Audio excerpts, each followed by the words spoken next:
So you're currently sat on top of my guitar amplifier because I'm at home at the moment and I don't have my tripod with me.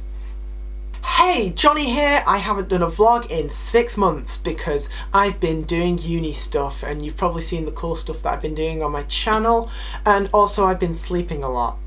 Sleep is good. Speaking of sleep, I was in bed far too late in the day yesterday when my mum sent me a text message, so I hauled my butt down the stairs to see in the living room the TV had BBC News on with a breaking story, and that breaking story was this. I have just chaired a meeting of the Cabinet where we agreed that the government should call a general election to be held on the 8th of June.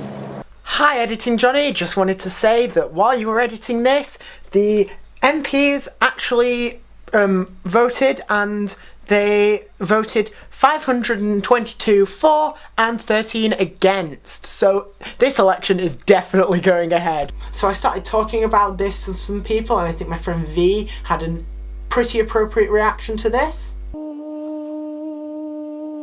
And I also had a quite similar reaction. What the fuck was she doing this for you? And you know, from a lot of people that I've been talking to, that's the sort of vibe I've been getting.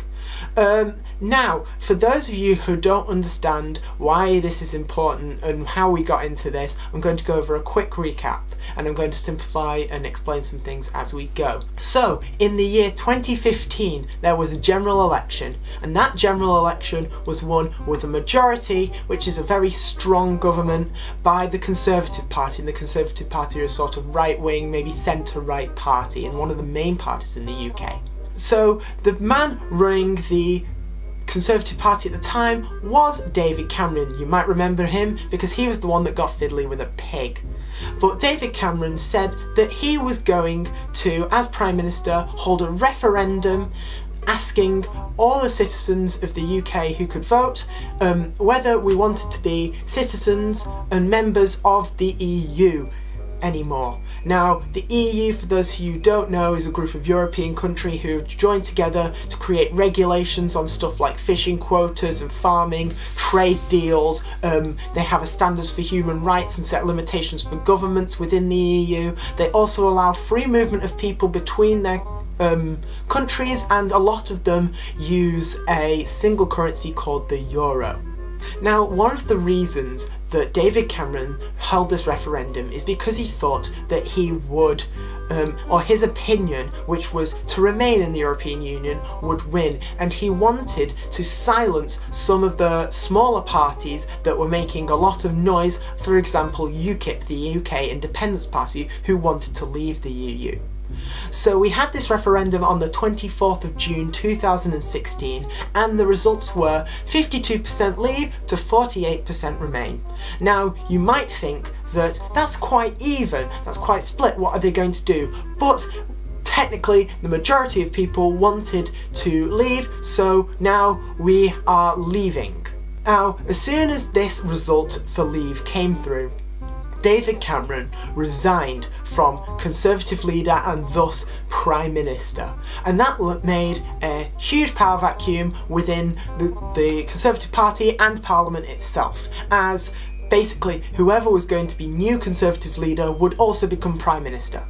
Now, there were 4 main candidates for this. There was Boris Johnson, Theresa May, Andrea Leadsom and Michael Gove, and the Conservative Party itself, rather than the general public, voted for who they wanted to be the new leader of the Conservative Party. Now, that's important. They did not vote for a Prime Minister, it just subsequently happened that they became Prime Minister from it. However, Boris Johnson, Michael Gove and Andrea Leadsom dropped out, leaving only Theresa May running, hence she won by default. Now, this generated a lot of backlash from the UK public because they hadn't voted for Theresa May, hence she was given the nickname the unelected Prime Minister. However, this isn't technically the case because we use a first past the post system and never actually vote for a Prime Minister. Instead, we vote for the representative for our area or constituency, and they get bundled together in the House of Commons. Then whoever has the most representatives from their party can win the majority if they have a certain number, and their head of party will become the Prime Minister. And then if not, they two biggest parties may join together as a coalition and stuff like that. However, Theresa May has been getting a lot of backlash because she has been unelected. She has also been given the huge task of sorting out Brexit, because surprise, surprise, the Leave campaign had no solid plan for what to do in case they won, which says a lot about how attitudes towards this referendum were. No plan at all. Now, when I first heard about this general election, my immediate thought was, looks like Mrs May doesn't want to be the PM that did Brexit either. But on second thoughts, now I'm thinking of it more, she didn't give up Conservative leadership, so if the Conservatives win, and if what BBC News is saying about the Conservatives' approval ratings or anything to go by, it's likely they will win again. So if they do win, she will still be the Prime Minister. So I think this is less of wanting to get out of Brexit, which she was inherently against during the EU referendum, and it's more of a Conservative power play. Now, to put this into context, the two main political rivals of the Conservative Party for a long time have been the Liberal Democrats and the Labour Party. They are both left-wing parties, or centre-left parties. Liberal Democrats perhaps a little bit more left-wing than the Labour Party, I'm not too sure. But they have both been left in very weak positions over the last 10 years due to things that have happened in the political climate. For example, the Liberal Democrats were in a coalition with the Conservative Party from 2010 to 2015, and during this time a lot of Lib Dem voters accused the Liberal Democrats of going back on promises they made during the campaign season. And if you think about it, actually, they had the minority of the coalition with the Conservatives, so they were less effective at getting any of their policies through. And basically, they got a bad rep for being unable to do anything during those 5 years in coalition with the Conservatives.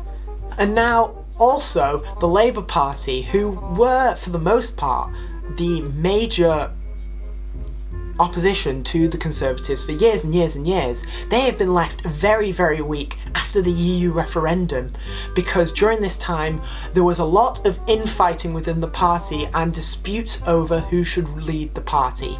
At the moment it is Jeremy Corbyn, but there were many people who thought that he was unfit for the job and unelectable, and they wanted him out. So there were votes on who should lead the party, and while this was happening, it meant they couldn't effectively, or as effectively, campaign their points in the EU referendum debates. And this left a lot of voters thinking, well, this party isn't very effective because they're not very stable within themselves. If they can't decide on things together, how could they decide on things for the people? So now the Lib Dems and the Labour Party are in very weak positions, and it has only boosted the approval ratings of the Conservative Party. So holding a general election now not only consolidates the Conservatives' power, but also gets rid of that stigma that Theresa May is an unelected Prime Minister. Now, whether you agree with the Conservatives' policies or not, it doesn't really matter. You're entitled to your own opinion. I urge anybody who is 18 or over and a UK citizen to go out and vote on the 8th of June 2017, be it personally in the polling station, by post or by proxy where you get somebody else to vote for you in the polling station. It's so important that as many people vote as possible in order to give us the fairest representation of the people's wishes as humanly possible within this first past the post system. It's important because the more accurately we can be represented in Parliament, the more the government has to compromise and come up with policies and laws that suit all of us as a nation, rather than furthering their own political agendas, be it Conservative, Labour, Lib Dem, UKIP, whatever. The more we are represented, the better the country is for us. Now, I'm going to leave a link as to where you can register to vote in the description. Also, I'm going to leave a link for a website called Vote for Policies. Now, this website allows you to really understand what you stand for politically. It will give you policies from various political parties on various subjects, be it welfare, education, the military, foreign policy, whatever. You can choose what you're interested in and it will give you policies based on that. It will not tell you who they are until the end, after you have chosen which policies you agree with the best.